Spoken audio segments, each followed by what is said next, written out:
Welcome to Football Conspiracies. I'm Jared Cole. And I'm Jared Rabinovich. This week's episode, Blackout.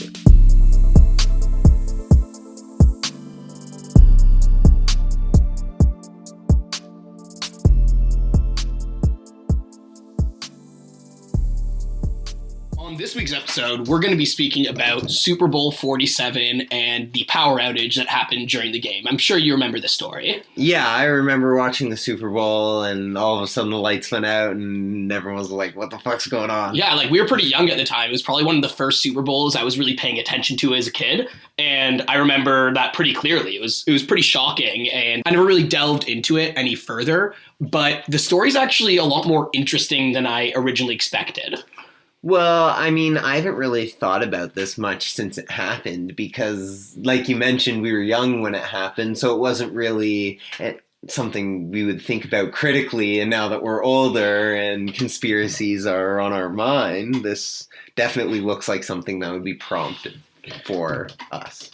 Absolutely, and not just that, but it's kind of interesting that we don't remember the blackout so well, but it makes a lot of sense, and the reason behind that is because I'm not sure if you remember the outcome of this game, but it was one of the craziest Super Bowls that has ever taken place. I don't remember it being crazy, but now that you're saying that, I'm excited to remember it differently. Exactly. It feels like what should have been the main story of the Super Bowl, there being a blackout and 34 minutes of pause in game, was hardly touched upon. It became a footnote in history just because how crazy the game ended up being. But a lot of people have forgotten this story, and it's prime for our show. Okay, perfect. Let's hear it. Let's get into it. Super Bowl XLVII took place on February 3rd, 2013, and saw the Baltimore Ravens go head-to-head with the San Francisco 49ers. The game was played in New Orleans at the Mercedes-Benz Superdome. Fun fact, the same stadium where the 2025 Super Bowl will be played at next year. It was also the first ever Super Bowl to feature two head coaches that were brothers, Jim and John Harbaugh, coaches of the 49ers and the Ravens, respectively. This game, for those who remember, started out as a huge dud. In the first half, the Ravens managed to build a lead of 21-6. For this reason, I won't spend too much time dwelling in the first half. Bad football, bad Super Bowl. Ravens just dominating. Exactly. Yeah. Not great. The 49ers just couldn't do anything. 2 field goals in a half of the Super Bowl. It's not terribly entertaining. Not the worst Super Bowl we've ever seen, but certainly not ranking up to be one of the best, at least during the first half. Sounds a lot better than Super Bowl III. Yes, a lot better than Super Bowl III, as we know. So going into the locker rooms at halftime, the Niners had to worry about coming back from a 15-point deficit, while the crowd enjoyed Beyoncé's halftime performance, where she was accompanied by a reunited Destiny's Child. With all that being said, the story we're here to talk about today begins in earnest in the third quarter. I just love how you had to mention that Destiny's Child reunited for this Super Bowl. It's a pivotal moment and definitely part of the conspiracy. You know what? The halftime show has a little to do with the conspiracy, and I just couldn't resist. Okay. To begin the second half, Jacoby Jones, the Ravens wide receiver and return specialist, fielded the kickoff and managed to return the ball for a 108-yard touchdown, setting a record for the longest play in Super Bowl history. Yeah, they post that video. The NFL posts that video every year leading up to the Super Bowl. Exactly. Legendary play. Yeah. Many of us remember it. And as a result, the Ravens extended their lead after the first play of the second half to 28-6, shaping up to be an even worse Super Bowl than we were seeing in the first half. Kind of just like a blowout. Absolutely. Okay, yeah. But shortly into the Niners' next possession, the lights went out. A power outage had struck the Mercedes-Benz Superdome and would last for 34 minutes. A couple hours after the end of the game, it was announced that a quote-unquote abnormality had hit the power system, which in turn caused an automatic shutdown. Later, a joint statement was released by the Superdome operator SMG and the Superdome power provider Entergy New Orleans, which attempted to explain the power outage at the Super Bowl. Before we get into the joint statement, it's important to note that the power outage occurred shortly after Beyoncé's halftime show, which required a very sophisticated audiovisual setup. Okay. To quote the joint statement, a piece of equipment that is designed to monitor electrical load sensed an abnormality in the system. Once the issue was detected, the sensing equipment operated as designed and opened a breaker, causing power to be partially cut to the Superdome in order to isolate the issue. Entergy and SMG will continue to investigate the root cause of the abnormality. So this was the statement that was released very shortly after the Super Bowl. Pretty milquetoast explanation. There was a short in the breaker, power went out. Yeah, an electrical malfunction, basically. Exactly. Nothing entertaining. Okay. Well, during the power outage, the auxiliary power kept the stadium from going completely dark. It was necessary to pause the game until power was going to be restored. NFL announcers and commentators who were announcing the game immediately began explaining away the incident as a simple power surge. It is important to note that this explanation was provided far too early to have been considered well-reported and accurate. This was happening as the power outage was still going on. There was really no way for them to tell what the root cause of this was. No, they were just making something up. They had to fill some airtime. Exactly. And the CBS reporters, I know Jim Nantz was one of them, was off the air because of this power outage, the people who were within the stadium. It was really the talking heads back in the war room speaking about the game and, not people who had too much information what was going on in the stadium at the time, guys who were reporting out of New York City. This simple explanation was also given during the small panic caused by the power outage, which was most visible on Twitter, with many people claiming the blackout could be explained by a terror attack. The FBI was very quick to shut down this narrative. Yeah, that makes sense. They don't want people thinking that terrorists are fucking up the Super Bowl. Especially the Super Bowl in New Orleans the year after Hurricane Katrina. Yes. It would have been a very symbolic terrorist attack. Oh, yeah, for sure. So, personally, after taking a look at the evidence, it seems to me the FBI was absolutely right in their claim that this was not a terror-related incident. I do understand why the speed with which the FBI shut down the narrative caused some people to become suspicious of the truth behind the story. I see. They were like, the FBI shut it down before they properly looked into it, so they might be involved. Conspiracy within a conspiracy. You got it. So a lot of people immediately became worried that the FBI was saying this as a way to quell the storm of an actual potential terrorist attack. Just, spoiler alert, there was no terrorist attack. There's no credible evidence of this happening. But I do think the FBI's quick claim that there was no terrorist incident is something that sparked so much of the conspiracies that came afterwards. Shortly after the game, the official explanation was provided by a third party hired to investigate the incident. So why don't you read the quote from the report released by this third party? Entergy and SMG both said the problem was in interconnection equipment, and SMG hired a third party to investigate. Investigations homed in on a newly installed switchgear. Entergy installed a pair of relays made by Rogers Park SNC Electric Company of Rogers Park, Chicago, to ensure continued power supply in case one supply line failed. One of those relays tripped. Subsequent tests showed one of the relays functioned properly and the other did not. SNC Electric Company claims the relay's trip setting was too low, but Entergy claims that the two were set identically. So I apologize to the listeners for making them sit through a quote that was that dull, but the gist of it is the audio-visual setup from the Beyoncé and Destiny's Child reunion halftime show set off a short in one of the switchgears, which in turn led to a power outage, which had to be resolved by the electrical company on site. I mean, third party came in and said that there's a malfunction, but Entergy kept saying that there wasn't. I don't know, that's a little sus. Yes, it seems like Entergy might have been trying to save their asses because it seems like it was totally their fault. They also did install a new electrical system, like with these switchgears that malfunctioned in 2012, the year before this happened.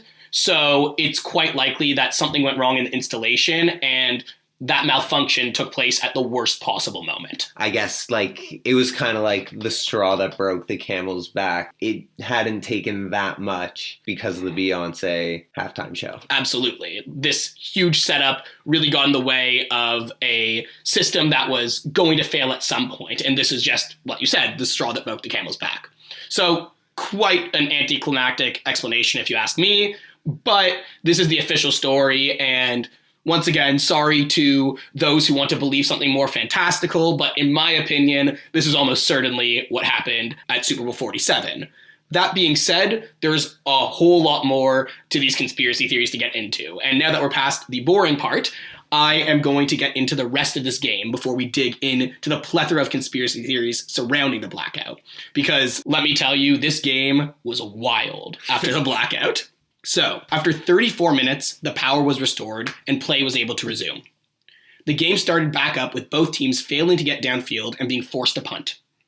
After this, on the 49ers' next possession, they managed to drive the ball 80 yards downfield for their first touchdown of the game. The possession after this, the Ravens were forced to punt on their own 9-yard line after their QB, Joe Flacco, was sacked for a loss of 8 yards on the third down. The following possession, the 49ers managed to score another touchdown, cutting down the Ravens' lead to 28-20. Oh, wow, they're really storming back here. And this isn't even the end of the third quarter. Okay, yeah. Because on the very next possession, the Ravens fumbled the ball, and the 49ers recovered it on the Ravens' 25-yard line. 3 plays later, the 49ers kicker missed a 39-yard field goal attempt, but they were given another chance as Cheeky Brown, a cornerback for the Ravens, ran into the kicker. On their next kick from 34 yards after the penalty, the 49ers managed to make their next field goal attempt. At the end of the third quarter, the score was 28-23 for the Ravens. This was shaping up to be, potentially, one of the greatest Super Bowl comebacks in NFL history. Yeah, I can see why. They scored, 17 points? All in the third quarter. Yeah, wow. That blackout really just, gave them superpowers. Exactly. So you're starting to see why some people think there might be a fix-up here. I don't know. It's starting to look a little sketchy. Let's see what happened in the fourth quarter. Absolutely. So the fourth quarter started with an early field goal by the Ravens. This was quickly followed by a 49ers touchdown and a failed 2-point conversion. The score was now 31-29 for the Ravens. Fun fact about this touchdown, Colin Kaepernick, the 49ers quarterback, ran the ball into the end zone from the 15-yard line. This was the longest touchdown run by a QB ever in Super Bowl history, which honestly is not that impressive of a play. If you saw them in the regular season, Great run by the quarterback, but it's kind of surprising to me that this was the longest ever touchdown run. By a quarterback. I guess quarterbacks don't run all that much. The score was now 31-29 for the Ravens. The next drive, the Ravens managed to get another field goal, extending their lead to 34-29 with only 4 minutes and 19 seconds left in regulation. On the Ravens' next possession, their punter was told to scramble with the ball as opposed to punting it in order to run the clock. The punter drew an intentional safety, cutting the Ravens' lead down to 34-31. With time for only one more play, the 49ers failed to return the ball for a touchdown, and thus, the Ravens became the Super Bowl champs, fending off possibly the greatest ever Super Bowl comeback by the skin of their teeth. Yeah, wow. That could have been close. Exactly. Incredible game. And it's easy to see why something as crazy as a blackout during the Super Bowl has been overshadowed by what is considered to be possibly the greatest half of Super Bowl history. Well, I mean, there's always 28-3. There is always 28-3. Sorry, Atlanta fans. So should I shout out Jay Smith? If you want. So that's the official story of the game and what happened at the blackout according to the third party and the energy provider that runs the Superdome. All right, so that's the facts. Let's get into the fiction. Absolutely. So it's pretty obvious why so many conspiracies were created out of this game. The 49ers, after being trounced in the first half, managed to almost pull off an incredible comeback, but only after a 34-minute pause in the game caused by an unexplained power outage. The theories that have come out of this range from the reasonable to the batshit crazy, and I'm excited to see what you think is the best explanation, or if the official story shared in the joint statement earlier is to be believed. Okay, so who's giving these different opinions on the power failure that I'm going to be ranking? So we're going to start with the NFL players and some of the coaches who were involved in the game, and then we'll move on to some of the more wild fan theories. Okay. Like I said, immediately after the game, many NFL players and many who played in the Super Bowl began voicing their opinions, and here are some of the choice quotes I found. So the first one comes from the Ravens' Jacoby Jones. That power failure was Vegas. I'm born and raised from New Orleans. The lights ain't going out in the Superdome during Hurricane Katrina, but does in the Super Bowl. Well, I mean, during Hurricane Katrina, I feel like they're using a different, kind of energy supply because they're not funneling a lot of energy into the lights to do these crazy shows and to get the sound system to be a crazy, insane volume like you would need for a concert. I completely agree. The halftime show put on by Beyonce was a very sophisticated setup. And Destiny's Child. Was a very sophisticated setup that required a lot of power being used and pushed out into it.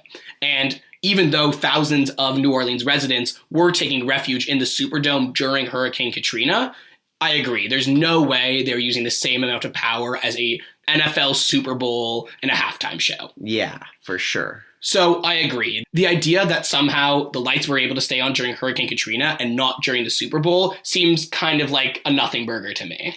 Yeah, Jacoby Jones, you gotta miss. Agreed. So moving on to Suggs, who was another player for the Ravens. He's quoted as saying, "When I was younger, I was kind of a rebel. We'll never know what happened. But yeah, I used to stir the pot. And I was like, we're messing up the point spread, so they hit the lights on us." Was there like a Vegas point spread issue going on with Baltimore leading by that much? So the point spread was actually San Fran up by 4.5 points. So the 49ers were the favorites headed into this game. That is true. Wow. So this idea of the point spread, well, it didn't come to fruition. It does seem a little bit sketchy. I don't know. I mean, if the team's already being dominated by halftime, I kind of agree. Just you write it off as a shitty bet. Now a quote from John Harbaugh, the coach of the Ravens.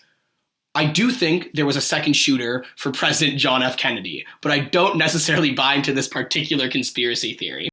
I just thought that was a little bit of a silly quote, especially considering he was the one who emerged victorious in the end of the Super Bowl. Yeah, exactly. So obviously he wouldn't put any mind to it because he's Exactly. the winner. Why would he want people to question his win? Exactly. It might be worth asking his brother if that was true, though.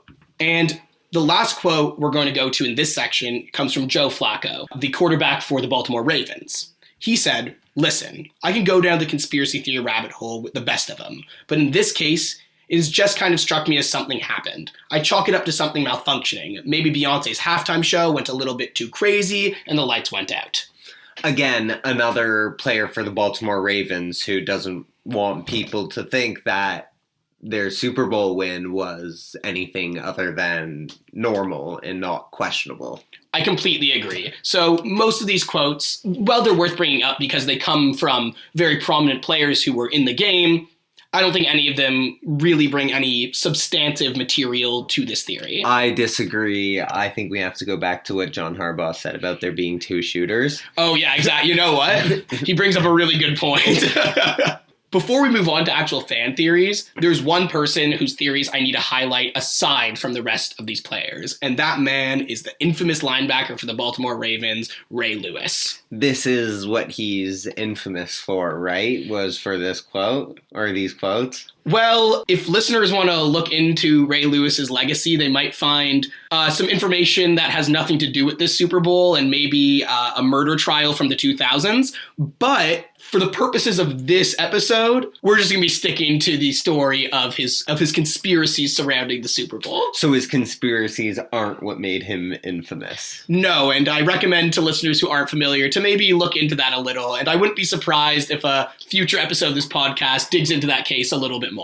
Okay, just establishing some credibility here. Yes, definitely a worthwhile point to bring up. Well, Ray Lewis did not have much evidence. He was constantly banging the drum of this and served to bring a much larger audience of people paying attention to this conspiracy. Didn't he win? He did win. So why would he want people to think that the game was fixed? He didn't think, well, he believed that the game was fixed in favor of the 49ers. Okay, he thinks that the blackout was to fuck them up. Exactly. So the Ravens still somehow managed to pull out the victory after the fixing, is what he believes. Sore winner. So just a few choice quotes from Lewis.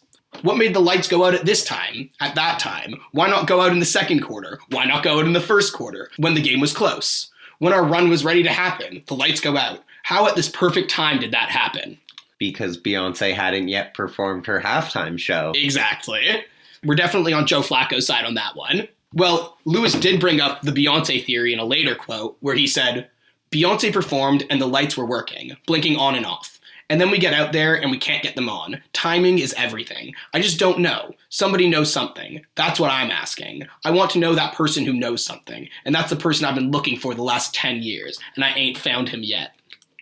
Because you're looking in the wrong spot. I literally spoke the words from the person you should be talking to at the beginning of this podcast.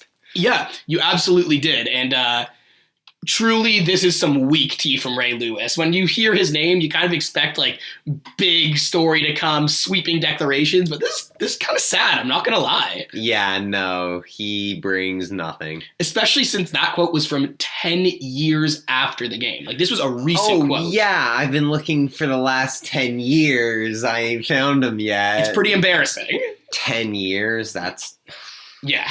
A long time to hold a grudge. Long time. Especially, for a Super Bowl you won. Exactly. It's crazy.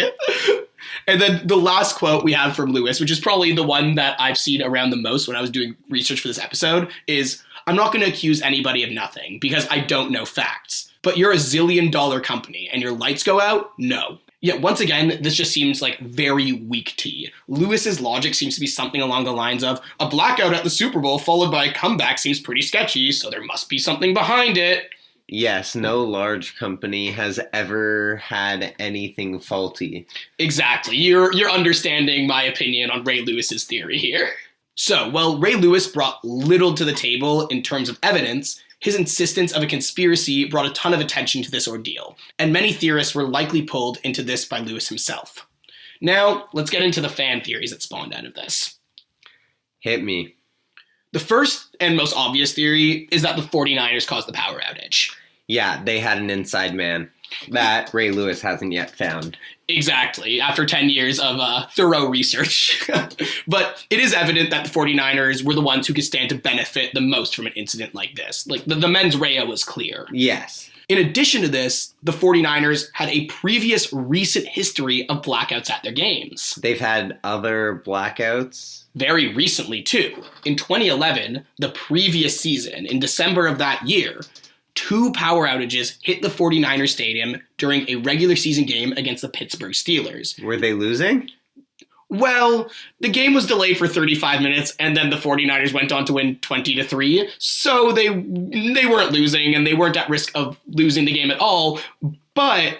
I don't know, a blackout and then they win? They're trying to recreate their luck again. I can at least see why people point to this as evidence. This is a thing of substance, unlike Ray Lewis's, "I'm looking for the man in black who did all this." Like I said, while this is certainly sketchy, the glaring issue with a theory like this is that the first power outage, the one in 2011, took place at the 49ers' home stadium, while the one during the Super Bowl in 2013 was in the New Orleans Superdome. For this reason, it seems like a very large jump to connect these two incidents. Yeah, I mean, they're not even close to each other. No, the only through line of these incidents is the 49ers were there. 49ers showed up. Exactly. So I don't know. This is another time we're talking about the 49ers and them doing some sketchy things in other stadiums. If you go back to episode 1, they were fucking up quarterbacks, and now they're fucking up stadiums. No, you're absolutely right. I wouldn't 49ers say are a sketchy team. The 49ers do not have the cleanest history of any NFL team, and they will certainly be coming up a lot more on this podcast in future episodes. But once again, this theory, while I understand the motivation, the lack of evidence just pushes me away from it. No, that's 100% fair, because there is no evidence. Exactly. Another theory I found quite fun was that the outage was caused by a guerrilla marketing campaign for the soon-to-be-released CBS television show Revolution, which takes place in a world where all electricity is lost. I watched the first season of that show. I can't say I did, but I remember the trailer. And you can attest, it's about a world where a massive power outage hits the world and they lose all electricity, internet, etc. Yeah, that would be a great guerrilla marketing technique, shutting off the power at the Super Bowl. In addition, it was a CBS show, and who broadcast the Super Bowl? CBS. Exactly. So the Revolution Twitter account even went so far as to post this shortly after the power outage. Just a taste of what's to come on March 25th. Hashtag lights out, hashtag revolution. Some people alternatively claim that a similar incident took place, but instead the marketing was done for the upcoming release of Star Trek Into Darkness. Very similar thought process, just different television/movie. Okay, yeah. Mm-hmm. Well, I find the theory about Revolution to be far more compelling than the one about Star Trek Into Darkness, especially considering the tweet that was sent out from Revolution's official account. I would be absolutely shocked if the blackout truly had any connection to the television show. Rather, it seems to me that this was just a very well-timed incident that the marketing team down at CBS decided to take advantage of.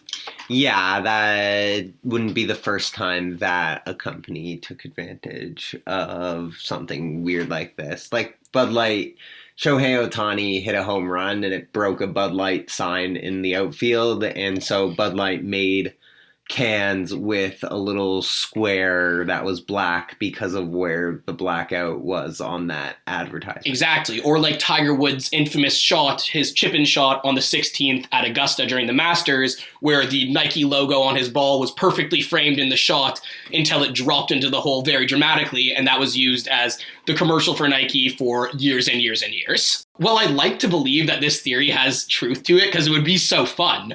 Unfortunately, I just think this was like some smart marketing intern who sent out a very clever tweet. Yes, he took advantage of the right time and just clicked send. Exactly, and I hope they got a raise, but unfortunately, I don't think that intern was also the one who flicked off the switch at the Super Bowl. Yes. No, he definitely wasn't. Actually, you know what? Maybe. If you were that intern from that Revolution CBS, has Ray Lewis found you? Lewis, we found your man. Has he questioned you yet? All right, so moving on to the next theory. This one suggests that rogue New Orleans fans are to blame for the outage. Did they just get pissed that they weren't at the Super Bowl? I know this seems a little ridiculous, but it'll make more sense once I start digging into it. So this theory goes that Saints fans were unhappy with the punishments levied on them after the Bountygate scandal of the previous few years. I won't dig into it too much at this moment, as we'll have an entire episode dedicated to the Bountygate scandal at a later date, but what needs to be known is that the Saints were found to be putting bounties out on opposing teams' players, where defensive players on the Saints would be paid a bonus if they managed to knock an opposing player out of the game. As a result of the scandal, several Saints players and their head coach were suspended. The fans did not take this lightly, and went harshly after Roger Goodell, the league's commissioner, in the aftermath of this. This is why some believe the power outage may have been caused by rogue Saints fans. While this is a fun theory, there is, once again, absolutely no evidence to back it up. I'm sure Ray Lewis has gone through the security tapes outside to see if anyone was fucking with the electricity. If there were evidence, Ray Lewis would have found it. Ray Lewis would have found it. I mean, you devote 10 years to something, you probably know more about it than anyone else. I would hope so, but once again, it's Ray Lewis, so who knows? He still believes that someone did it. One of the more credible theories I came across, at least upon first impression, is that the outage was intentionally caused by CBS. The theory is simple. With extra time, CBS was able to run far more ads than they would have been able to otherwise. But wouldn't they not get as much money because when you sell advertising space for the Super Bowl, you buy it at a higher price, and since they didn't know that those ads were going to be played, they couldn't sell them. Bingo. You got to pull the rug before I did. Fuck yeah. So, just as J. Cole mentioned, upon further digging into this theory, it quickly falls apart. Ad deals for the Super Bowl are incredibly complex and agreed upon months before the game takes place. Ads are sold for predetermined spots, and therefore, CBS was not able to make that sweet Super Bowl ad money for commercials that were run during the blackout. As a matter of fact, all ads during that time period were for the CBS brand itself. Makes sense. Exactly. It was the only ads they were able to run because nothing else was paid for. Yeah, exactly. That is the gauntlet of all the somewhat credible theories that surround the blackout at the Super Bowl. Unfortunately, I think it is the most banal explanation that we read to you at the beginning in the joint statement that probably numbed all of you into boredness. But unfortunately, I think the reason this blackout has been forgotten is because the explanation is so simple and the game surrounding it was so incredible. Yeah, it was a great game and a simple explanation. If something crazy had happened, like if the 49ers had made that comeback, I'm sure a lot more people would be talking about it because maybe it would have been fixed. But the same result going into the blackout was the same result coming out of the blackout. Absolutely, I agree with you. If something had happened and the 49ers somehow did pull out that comeback, then it would have been a very sketchy situation. But with the lack of the comeback, it seems like there is absolutely no reason for us to believe this was fixed or to be worried about some sort of conspiracy behind this. That being said, I would be absolutely remiss to not tell you some of the wackier stuff I found. Because during my research for this, I found a handful more theories that, regardless of their credibility, would be absolutely criminal for me to neglect while speaking about this episode. Okay, let's hear it. These are just like jokes people made online. This is nothing. This is jokes people made online. I don't think anyone's taking any of these seriously, but they're hilarious. Okay, let's hear it. So the first one, the Great Heist Theory. People are saying that this was the most daring heist in Super Bowl history being taken out. This is an Ocean's 11 level event. I like that one. I think that's entertaining. Yes. The real question is, what were they stealing? What was so valuable in the Superdome? The answer, Beyonce. Beyonce. So, Ray Lewis, if you're looking for your man, it's George Clooney. And Brad Pitt. And Brad Pitt. One, and possibly my favorite theory, is it was Bane's fault. You know, Bane, the infamous Batman supervillain. I mean, this wouldn't have been the first time he messed with a football game. That's what I'm saying. He has a long history of messing with football games. Is there anything going against this theory? Well, yeah. Unfortunately, Bane is a fictional creation. Yeah. That being said, I'm going to choose to believe this one over the rest of the theories. I think this one has the most credibility to it out of anything I've heard so far. Exactly. At least the motive makes sense. He's done it before. Why wouldn't he do it again? Exactly, yeah. And Batman wasn't in New Orleans to save the day this time, stuck in Gotham. And the last silly theory we're going to go over is the revenge of Zeppo Harbaugh. Zeppo? Let me explain. So, with brothers John and Jim Harbaugh coaching the opposing team, it makes sense that there was a virulent case of sibling rivalry. And as Jake Tapper of CNN fame tweeted on the night of the Super Bowl, Zeppo Harbaugh, the third and unloved brother, off somewhere cackling. Does he actually exist? Is there a Zeppo Harbaugh? Unfortunately, there's no third Harbaugh brother. This is just a reference to Zeppo Marx of the Marx Brothers comedy troupe. Zeppo left the group, leaving him with a reputation as the forgotten, possibly resentful Marx brother. Okay. So this is really just a joke and a reference to that situation of the Marx Brothers and infamously Zeppo, one of the brothers, leaving the group. I wish this could be true, but it seems like Jim and John had a fair game against one another. So a quick note before I end my segment, I want to thank Hunter Felt for his article, Power Outage Conspiracies Take Central Stage in Super Bowl XLVII, and Peter Weber for his article, The Super Bowl Power Outage, 5 Conspiracy Theories, both of which were heavily relied upon for the making of this episode. Now that we come to the end of this, how do you feel about the blackout the Super Bowl? I feel the exact same way, except now I'm going to go watch the highlights from that game because it sounds very entertaining. I completely agree. I will definitely be watching that 108-yard touchdown. Oh, I'll be watching it every year when NFL posts it. Absolutely. But unfortunately, I hate to pull the rug out from the audience like this, but it seems like this is the case of an incredible Super Bowl and a unfortunate incident that happened in the middle of it that truly had no bearing on the outcome of the game. Yeah, absolutely none. But Ray Lewis, if you want to chat about it, feel free to hit us up. Also, Ray Lewis, hit up that Revolution intern who's tweeting for their account and see what he knew. Exactly. He's the man you've been looking for the past 10 years.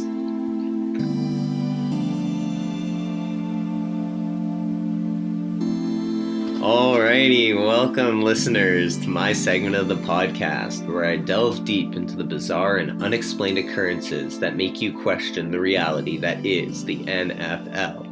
I've got some mind-bending stories and stats that will have you reaching for your tinfoil hat in no time. Alright, what have you brought for me today? The official record indicates that the Tonawanda Cardex played just one game in 1921. A road game where they suffered a 45-0 defeat before folding as a franchise. This brief stint officially marks the shortest tenure in NFL history. This was an NFL team? Yes, well, the early days of the NFL, I'll get there, but this is the shortest tenure for a team in NFL history. And what was this city? Tonawanda. You'll get into it, okay. I'll get into it, don't worry. There's a lot more to the story than this one game blip, though. Okay. Tonawanda has a very bizarre history, and I want to tell you about it. Tonawanda is a suburb in Buffalo, which witnessed the emergence of the All-Tonawanda All-Stars in 1916, initially competing in semi-pro football at a local high school field.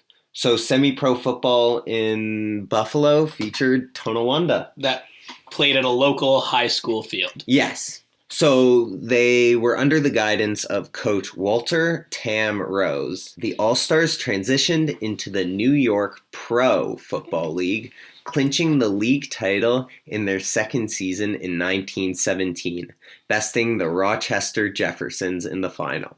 That's important. Also, can I just say the Rochester Jeffersons? That's a based name.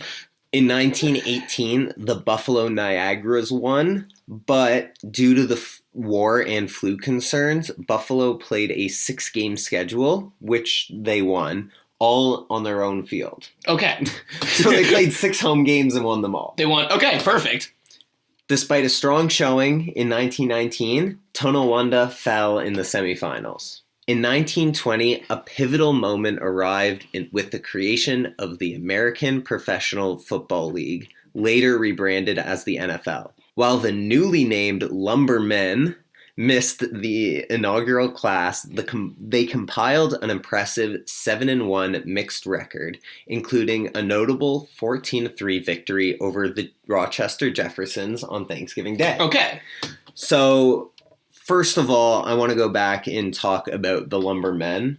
They went by Lumbermen, not Lumberjacks. I just wanted to say that's a little odd. Sure. And I also wanted to mention that they had a 7-1 mixed record. I was going to ask what that meant. So they didn't join the American Professional Football League. They were still part of the New York Pro Football League. But because both leagues were small and going on, they decided to play some interleague games. Okay, that makes sense. Yeah, so it was kind of like a friendlies that counted towards your official record. That is absurd. Yes, well, that is early days football. That is early days football. So in 1921, however, league dynamics started to shift as efforts were made to restrict interleague play. So Tonawanda was given the option, and they decided to join the fray and spending a quite excessive $50 as an entry fee. Wait, the entry fee to the... The entry fee to the American Professional Football League, later the NFL, $50. Was $50, yes. Seems like a pretty good deal to me. The only way they managed to pay that $50, though, was a sponsor. They renamed to the Tonawanda Cardex after sponsor Rand Cardex. Is that like a last name, a company name? Yeah, it's his last name and his company name. So it's a football name named after a person and a company, yes. So the team also embraced a new identity and became a traveling team, meaning that they didn't have a home stadium. Every single one of their games would be on the road.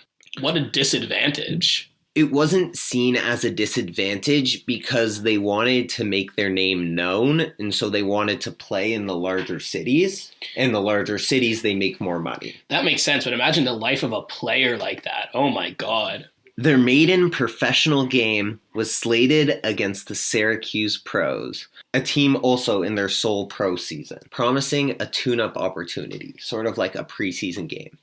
Despite a valiant effort, the game ended in a scoreless tie, which was notched in Syracuse's record, but not officially counted for Tonawanda. And why is that?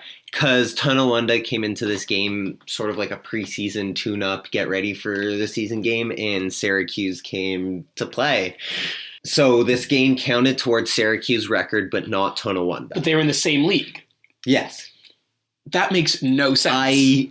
I couldn't find any more information on this to explain why they didn't count this towards Tonawanda, but it is officially not a game Tonawanda played. Wow, what a dream for Tonawanda. Yeah, it's almost like a preseason game, basically. So plans for their next game with the Rochester Scalpers fizzled, leading to their actual debut against none other than the Rochester Jeffersons. Wow, full circle. So a team that they believed they could beat. They had beat them in a championship game before. Beat them on Thanksgiving. Beat them on Thanksgiving. This was a game that they believed they could win, and a game that could stand them out in the freshly minted American Professional Football League. Before we move on, I have to know, do you think the mascot for the Jeffersons was like a big Thomas Jefferson? Yes, actually it was. You can confirm this? Like, no, I'm damn kidding. it. Damn hilarious, though. You got me so excited. Look it up.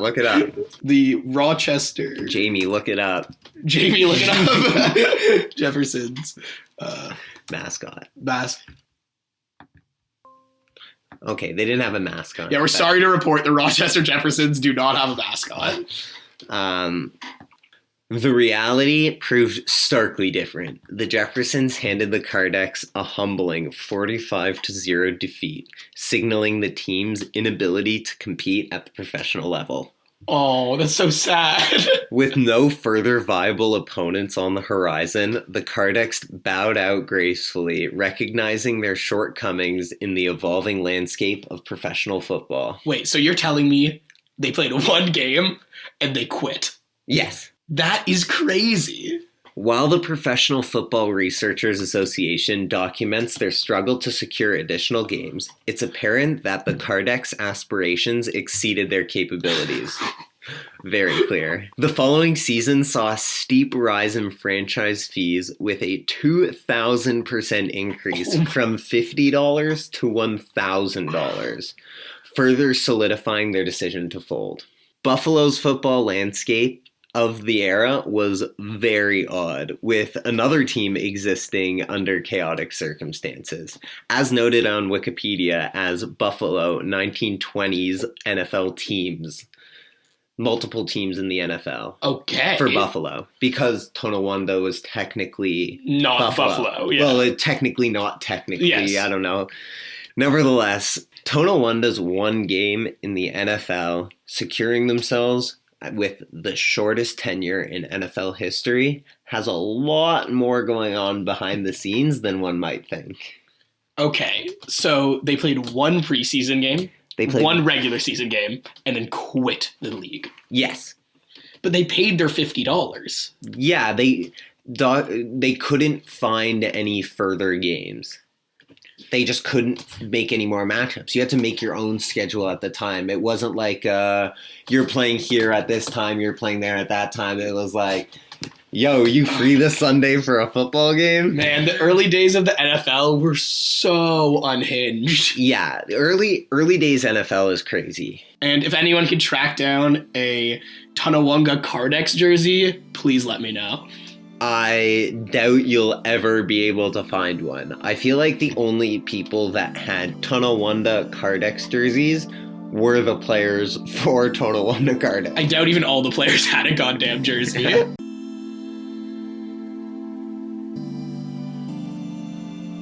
Thank you for listening to this week's episode.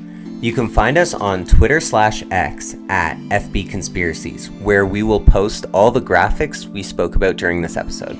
You can also reach us by email using fbconspiracies@gmail.com. A special thanks to Blaze for the intro and outro music. If you enjoyed, consider leaving a review. Join us next week for more football conspiracies.